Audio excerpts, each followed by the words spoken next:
también fue abordado por algunos colegas, que es la supuesta protección del fondo de garantía. Las inversiones en las empresas privadas que tiene el fondo representan el 11.6% de ese fondo, que está formado, además, según el informe del ANSES de junio de este año 2015, por depósitos a plazo fijo el 1.6%, proyectos productivos de infraestructura el 12.4%, títulos y obligaciones negociables el 65.7%, acciones el 11.6% y otras disponibilidades el 8.7%. Está claro que si el proyecto tuviera efectivamente y honestamente como objetivo preservar la sustentabilidad del fondo, dando participación al Congreso para evitar que se disponga de sus activos, le daría participación para decidir sobre todo el fondo y no sobre el 11%. ¿Por qué sobre el restante 88.4% nada se dice? Y ese ámbito queda absolutamente reservado para la disponibilidad del Poder Ejecutivo, que además no lo ha hecho de manera bien. Ya se hizo anteriormente la crítica, ha estado mal manejado, ha estado manejado sin transparencia. Sin embargo, de eso nada absolutamente se dice, ni siquiera se abre ninguna posibilidad de discutir. Si el objetivo fuera proteger y preservar el fondo, serían muy distintos también los informes de la Auditoría General de la Nación, a los que quiero hacer alguna referencia.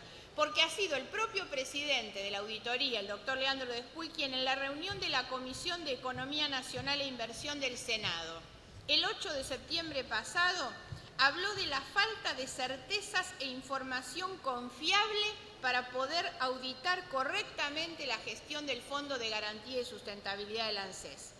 A título de ejemplo menciona que solo el 40% de los juicios de los jubilados están previsionados como corresponde. Manifiesta que tampoco están previsionados los montos adeudados a las provincias por el convenio suscripto con el Gobierno Nacional a causa de la transferencia de los sistemas jubilatorios. Y finalmente señala también el presidente de la auditoría que ANSES no ha dado a conocer un estudio actuarial ninguno que permita prever la evolución del sistema, la proyección de ingresos y gastos. Señala que conocer esto permitiría tomar, si fuere necesario, acciones correctivas para su sustentabilidad, pero que la falta de esa información genera incertidumbre sobre el correcto funcionamiento del sistema.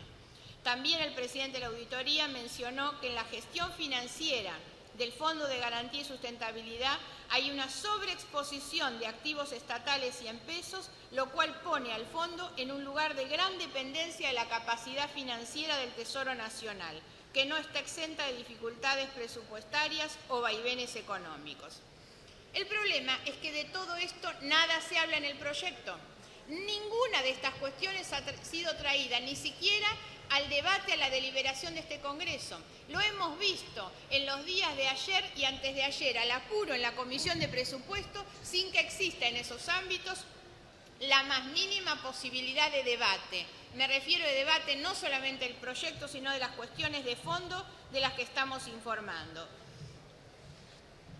La cuarta cuestión a la que me quiero referir es la engañosa alusión que hay a una supuesta privatización. Acá se dice y se vuelve a plantear el factor del miedo, ojo con lo que puede pasar a futuro, como si ni siquiera ellos tuvieran la posibilidad de ganar y dudan entre los propios. Por las dudas que alguno tenga el ánimo privatizador, vamos a llevar adelante esto. Esto también es una mentira, esto también forma parte del relato.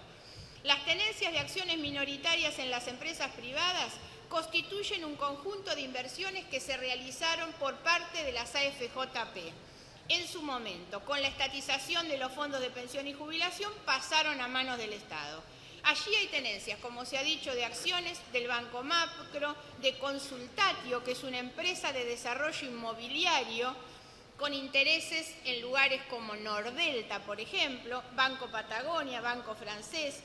No son, pese a lo que erróneamente ha dicho el ministro y varios de los informantes, del dominio público del Estado. Son del dominio privado del Estado. Han leído mal el nuevo Código Civil, se equivocaron de artículo. Es importante destacar que como inversiones hechas por las AFJP y continuadas en la tenencia del Estado, su adquisición nunca se vinculó con una definición estratégica, con ninguna estrategia política ni de política económica destinada a sostener los resortes de la soberanía, ni mucho menos la discusión de una planificación a futuro sobre el desarrollo. Estamos solamente ante un portfolio de inversiones que se realizó en su momento en busca de rentabilidad. Pero ahora vamos a ver que aquello que ha sido el origen de las acciones es lo que este gobierno ha mantenido. Se equivoca absolutamente el ministro cuando habla de que este proyecto busca evitar la enajenación para no volver a las vergonzosas privatizaciones de los 90. Yo no salía de mi asombro, aunque ya a esta altura no me debería asombrar, escuchando al ministro esta semana en la comisión. La demonización de los 90 y tiene sentados a su alrededor los responsables de las privatizaciones de los 90. Por favor, alguna vez háganse cargo. Se podrán cambiar el nombre en las boletas electorales, pero siguen siendo exactamente lo mismo. Ahora no se hacen cargo nunca jamás del pasado.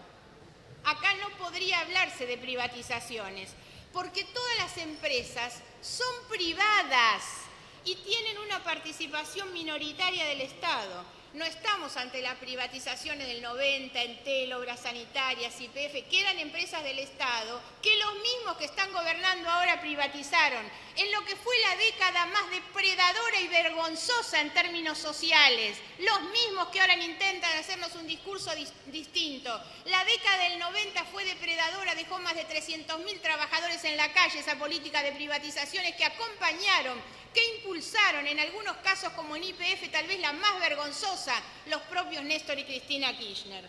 Fue además de ser una década depredadora en términos sociales, el germen del inicio de la corrupción en la Argentina. En el año 1989, Raúl Alfonsín se retiró del gobierno siendo presidente de la Nación y viviendo en la misma casa en la que vivía cuando llegó a la presidencia de la Nación. ¿Qué es lo que pasó después en la Argentina? Esa es la historia conocida de los que tenemos hoy, que no pueden explicar el aumento de sus patrimonios a partir de haber gestionado, como lo han hecho, los recursos públicos, los recursos del Estado y del pueblo de la Argentina. Esas participaciones se corresponden con una decisión de inversión que fue de las AFJP durante todo este tiempo para ganar dividendos. Ahora, yo pregunto a esta altura, el Estado tiene el 26% de las acciones, por ejemplo, en Consultatio S.A., como dije antes, una empresa que posee intereses en desarrollos inmobiliarios en el Nordelta. ¿Esto es estratégico para la Argentina? ¿Cuál es el sentido de que el Estado Nacional y que este Parlamento esté protegiendo las acciones que el Estado tiene en el Nordelta? ¿Esto es importante para el desarrollo de la Argentina? ¿El desenvolvimiento de ese tipo de emprendimientos inmobiliarios? ¿Sería bueno mantener esas acciones en la empresa de Nordelta? ¿O es conveniente hacer otra? Yo creo que hay muchas preguntas que no se responden, a donde este proyecto obviamente no apunta, porque entre otras cosas es una discusión que se pretende esconder. El gobierno no convoca a discutir estas cuestiones, solamente declama que quiere obstaculizar su enajenación. Ahora discutamos las cuestiones de fondo. Quiero ir a la ausencia de discusión sobre una política de Estado, porque también creo que tenemos que abordar las cuestiones centrales.